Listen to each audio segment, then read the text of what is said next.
So this year, the walk has been an incredible journey, a little bit different than usual. Our 8th annual, we started and kicked off in Tallahassee and walked all the way down to Key West to bring about hope, healing, and recovery to different places throughout the state.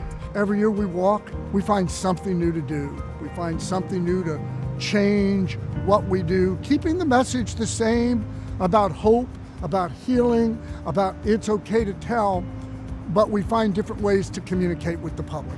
It's not all about a 17-mile walk, a 28-mile walk, a 35 or a 42-mile walk, which we've done for years and years and years. Sometimes it's about going into a classroom and teaching children safer, smarter schools. The school visits have been wonderful and one of my favorite parts of the tour because we get to see different kids from all over the state interacting with our Safer, Smarter Schools curriculum. They got a chance to meet Buddy, their favorite, and go on school walks, which really got them to talk about advocacy and using their voice at a very early age, which was something that was really very special and important to me when we talk about using your voice to make your community safe, but also to keep yourself safe. The more we talk about this issue, the more people become aware of it, the more we can all know the signs to look for, how to educate children about how to speak out about any kind of uncomfortable situations they might be encountering. We're really all empowering children to survive this terrible threat.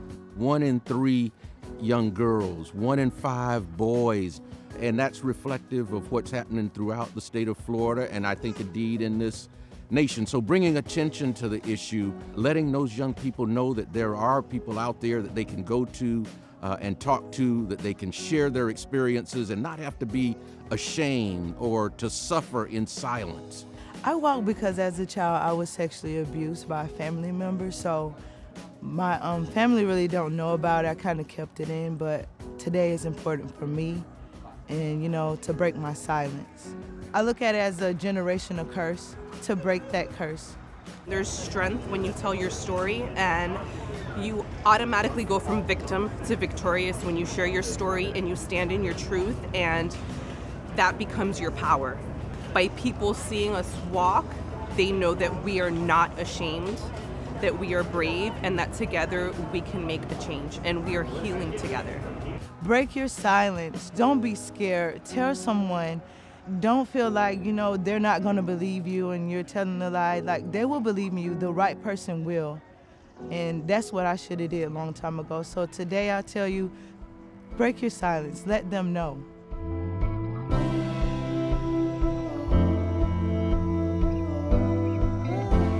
Sexual assault treatment centers and child advocacy centers are so important because they put the survivor on the path to thrivership. And it is the first place that they go oftentimes for their rape exam. They go there for services. It could be midnight when they're going into these places. And so we wanted to make sure that the places that they were going were healing, they were calming. To give the staff this positive environmental remake, if you will, so that the atmosphere in which they work, the atmosphere in which they interview those children, the atmosphere in which they do those sexual assault exams, they use the rape kits to gather that evidence. To me, that was as rewarding as anything we've ever done.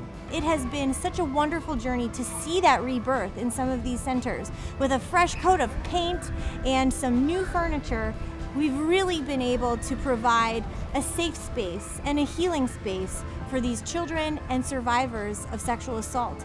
That was a new and special thing that we were able to do this year throughout the state, and something that I know will leave a lasting impression on these survivors and thrivers.